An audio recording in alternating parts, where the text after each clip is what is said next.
lại các bạn trong chuyên mục tư vấn xe của VN Express. Ngày hôm nay chúng ta sẽ cùng tìm hiểu về má phanh đĩa xe máy.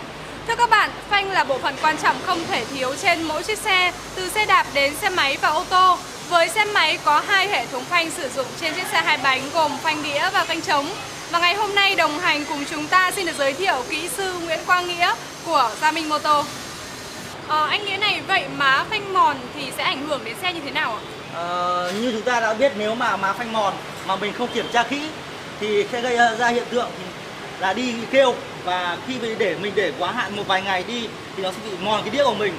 Và để mà phân biệt được khi nào mà phanh mòn ta nên thay thì ta nên phân biệt tiếng kêu. Đi đường có tiếng kêu thì mình nên đến lại các đại lý để kiểm tra và để xem má phanh đã mòn chưa để mình thay thế, không ảnh hưởng đến đĩa và làm giảm độ an toàn của phanh khi mình đang sử dụng. Đối với chiếc xe này như thế này thì má phanh đã mòn quá nhiều, và để sắt ăn vào sắt thì nó làm cái mức độ đĩa mòn quá giới hạn theo tiêu chuẩn của nhà máy như này thì đã là không an toàn cho bạn khi sử dụng. Và chúng ta có thể cảm nhận được là khi sờ tay vào nó gần như là mỏng và rất là sắc. Nếu như này thì có thể là mình ăn, nếu mà cố đi có thể là ăn mòn hết đĩa, mòn hết cả đĩa luôn. Anh Nghĩa này, vậy đối với má phanh bị mòn thì chúng ta có nên thay ở nhà không ạ? Theo tôi thì má phanh bị mòn chúng ta không nên thay ở nhà.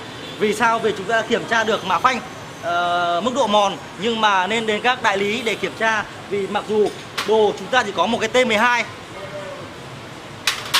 một cái kìm và một cái ép cái để xoay bê tông, mặc dù rất đơn giản nhưng chúng ta cũng có thể không kiểm soát được. Khi mình thay má phanh là có thể bị bó và bị kẹt phanh, làm độ lái khi lái xe của mình phanh không an toàn. Rồi để thay má phanh thì trước tiên chúng ta sẽ tháo hai lốc bắt phanh.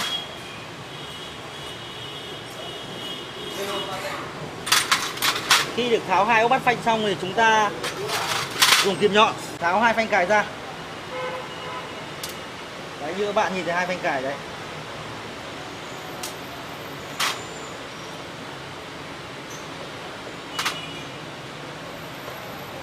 Khi tháo hai phanh cài thì chúng ta sẽ bỏ má phanh lần lượt. Đây.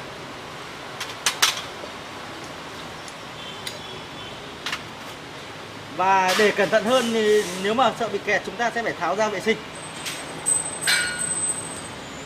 Hiện trên tay Phương Thảo là hai chiếc má phanh, một chiếc má phanh chưa sử dụng và một chiếc má phanh đã bị mòn. Vâng, và anh Nghĩa, anh có thể giúp em phân biệt chiếc má phanh đã sử dụng và má phanh mới được không ạ? Để phân biệt má phanh mòn với cả là má phanh không mòn rất đơn giản. Chúng ta có thể kiểm tra bằng mắt thường là nhìn thấy độ dày của má phanh. Và thứ hai, chúng ta có thể kiểm tra được mức độ phíp. Má phanh mòn thì phíp đã bị hết, ăn vào sắt, còn má phanh mới. Khi lắp má phanh mới chúng ta phải gài đúng vào chốt định vị và chúng ta lại bắt đầu cài chốt vào. Các bạn lưu ý khi lắp phanh là hai chốt rất quan trọng.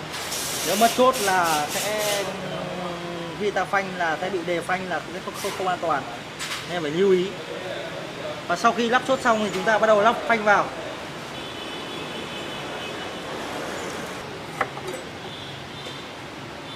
Khi lắp phanh vào chúng ta phải nên dùng tay vặn ốc kiểm tra bước gen.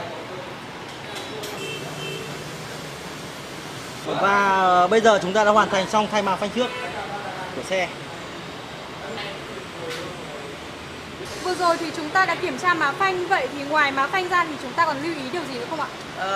Khi đã thay má phanh xong thì chúng ta phải lưu ý mức dầu phanh.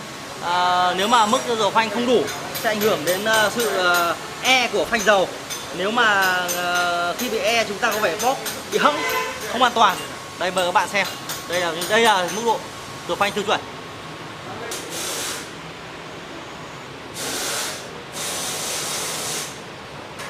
Vâng, vừa rồi kỹ sư Nguyễn Quang Nghĩa của Gia Minh Ô Tô đã giúp chúng ta tìm hiểu về má phanh. Hy vọng rằng đã cung cấp thêm cho các bạn những kiến thức cơ bản về má phanh. Xin cảm ơn các bạn đã quan tâm theo dõi. Xin chào và hẹn gặp lại.